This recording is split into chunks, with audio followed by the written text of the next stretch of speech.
more Movembered up. Just a quick note before I do my UFC 154 picks. We are doing the 5th season of the Simulated Fight League, and we have an opening for one person. So comment or message me about that. It's a pretty exciting season. We got some new twists that are pretty interesting.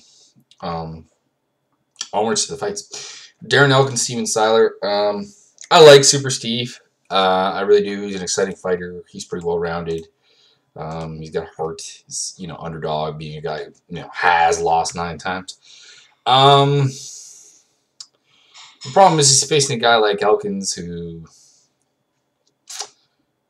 is a really strong wrestler, very durable guy, very not exciting, but at the same time, just a guy who it's very hard to pick against.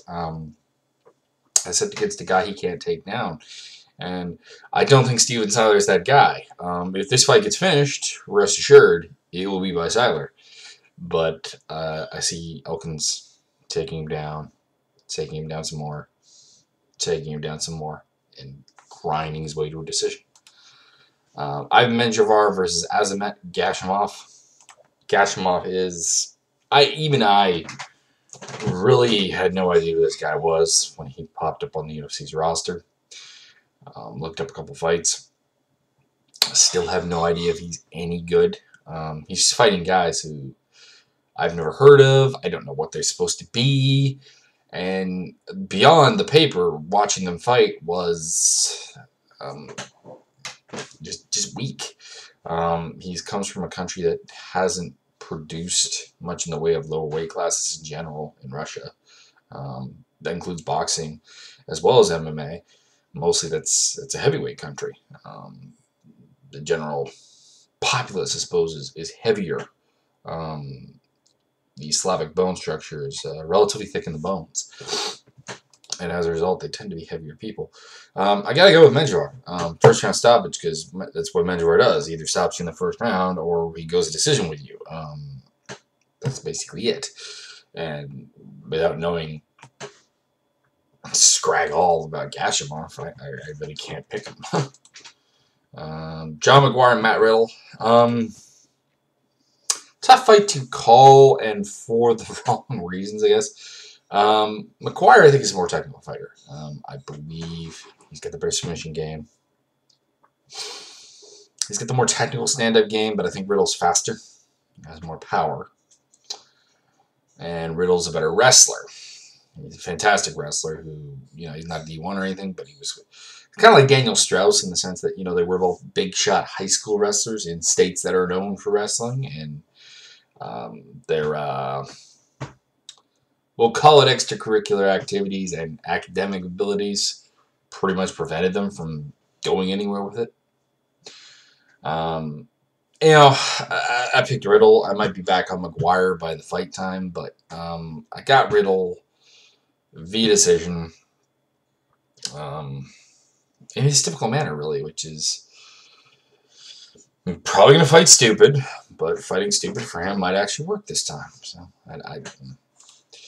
whatever. It's a frustrating fight anytime Matt Riddle fights because he has the physical ability, just doesn't seem to follow a game plan, and doesn't seem to develop technically. Antonio Carvalho versus Rodrigo Dam, going with Carvalho by stoppage for a second round. Carvalho's not really a stopper guy, but he's starting to show some power in his hands that he didn't really show before. Cold blocking Daniel Pineda. And we got Rodrigo Dam. He was on the Ultimate Fighter Brazil.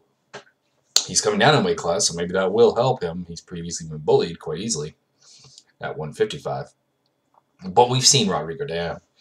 We've seen what he offers in the lower circuit. And, he's a feather to put in your cap when you're on your way to the UFC, not really a guy you fight in the UFC. So, yeah, I can't justify picking him.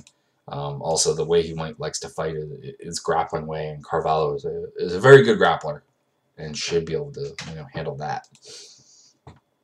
On to the preliminary effects card, Sam Stout versus John Makdessi. Going with Sam Stout because Sam Stout just tends to find a way to win this kind of fight. With Makdessi, you have a more varied striker, but Stout, You know, his striking might be better suited to MMA. I'll be rooting for Makdessi because I'm kind of hoping that there's something there. Whereas with Stout, pretty sure there isn't. But, you know, Sam Stout finds a way to defy the odds. A lot of the time, I mean, to give you some examples, we have, you know, his fight with Eve Edwards, less so because he knocked him out there, but the Paul Taylor fight, the Matt Wyman, Joe Lozon fights, the Perry Eklund fight, you know, guys who probably on paper should have beat him, and, you know, he did the job. And, of course, he should have won the Thiago Tavares fight, the robbery of epic proportions in Brazil. So there you go. Mark Bocek, Rafael dos Anjos. Bocek's got better takedowns, better top game.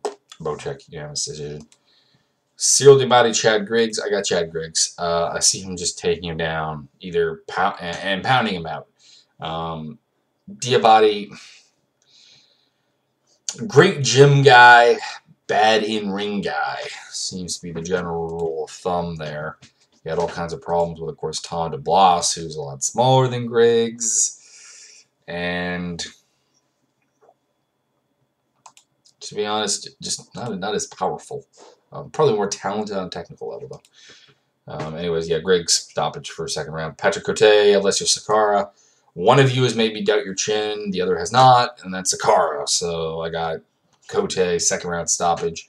Even though I think Sakara is the better striker, the better MMA fighter, and so on, the fact that both these guys like to stand and bang, combined with the fact that I doubt Sakara's chin, that's not a good combination. Main card, Mark Hominick, Pablo Garza. I really never picked Pablo Garza, I'm pretty sure. And I'm going to continue with it here. Man is not tremendously skilled, just very tall. He can catch. You know, if he couches a submission of his ass, not going to be surprised. Mark Hominick tends to get caught in those things, and Mark Hominick's not been fighting very well lately. But on the feet, Mark Hominick is just a lot better. This is kind of like the George Root fight for Hominick. He should be able to go out there.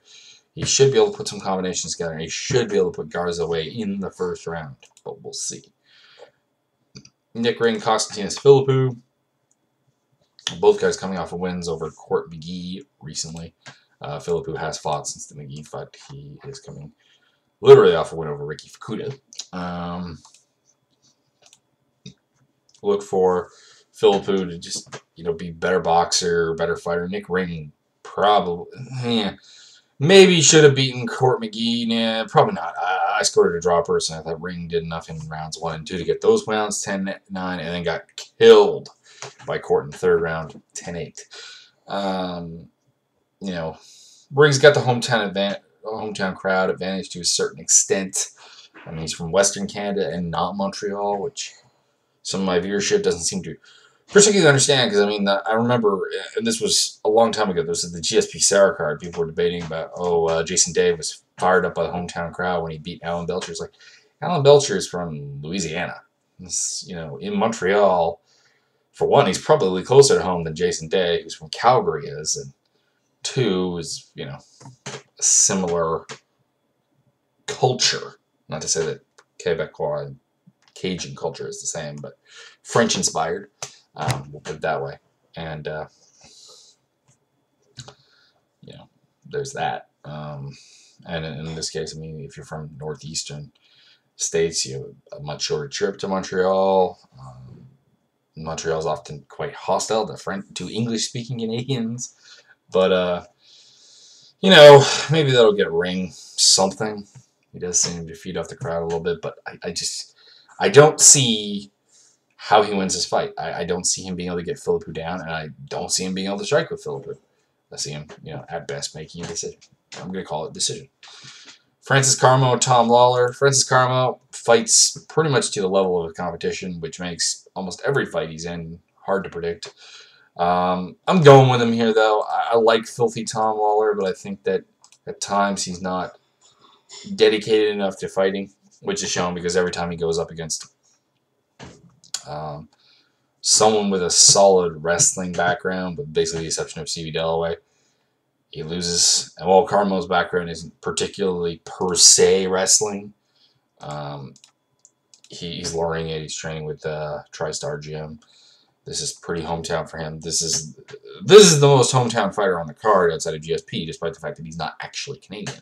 Ironically, take that back. Third, GSP, Cote, then Carmo. Yeah, Carmo, unanimous decision. I could see a finish. He does like to rear naked choke people and things, but I think Lawler's game enough not to get finished that way. Martin Kampmann, Johnny Hendricks. Been going back and forth on this fight. I think stylistically it's a good fight for Hendricks. We saw what happened with Rick Story versus Kampmann, and when Rick Story, before he hurt himself, was doing quite well. And he's a D1 wrestler with reasonably heavy hands and, competent striking, which pretty much explains Johnny Hendricks exactly. Although Story is probably the better wrestler of the two. I do believe he out-wrestled Hendricks when they fought. Just let me quick look at that. Rick Story's a bit of a weird one. Like, he's got wins over D1 wrestlers and losses. It's always confusing. Yeah, okay. He did beat Johnny Hendricks. That's Johnny Hendricks' only career loss. Basically, on paper, Hendricks wins this fight, either via TKO or decision. And that is what I'm going to go with. I think if he can't handle Kampmann on the feet, he can take him down and he can beat him up there. The problem is that we're learning from Jacob Ellenberger and Thiago Alves and all of this that you just do not count out Martin Kampmann. He's always game, always tough, always there to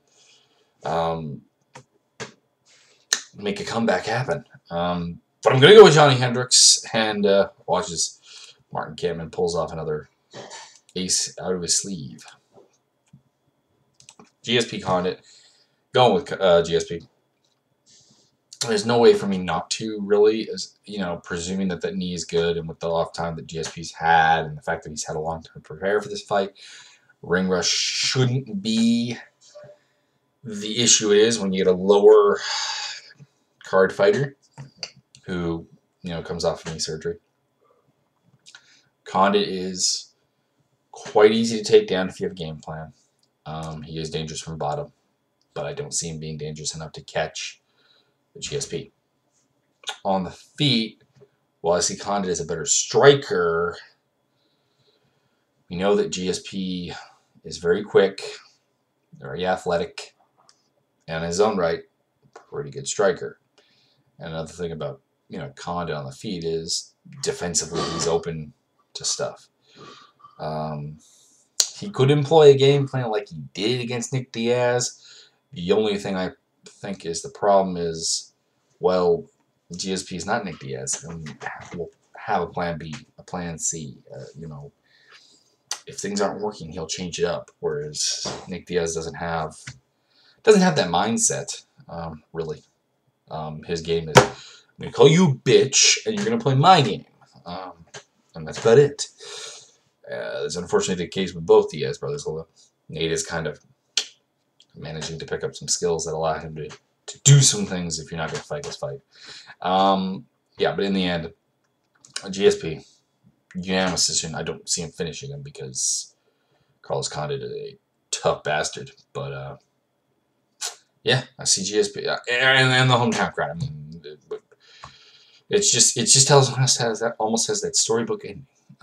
Anyways, my predictions for the card. Watch it because it's a pretty, this is a pretty good card. I mean, I'm really looking forward to Kevin Hendricks. I'm looking GSP Condit's not a bad fight.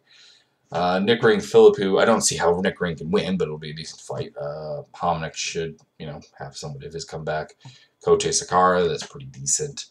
McDessie Stout, that's pretty decent. The undercard in general has some intrigue to it, but yeah, there you go.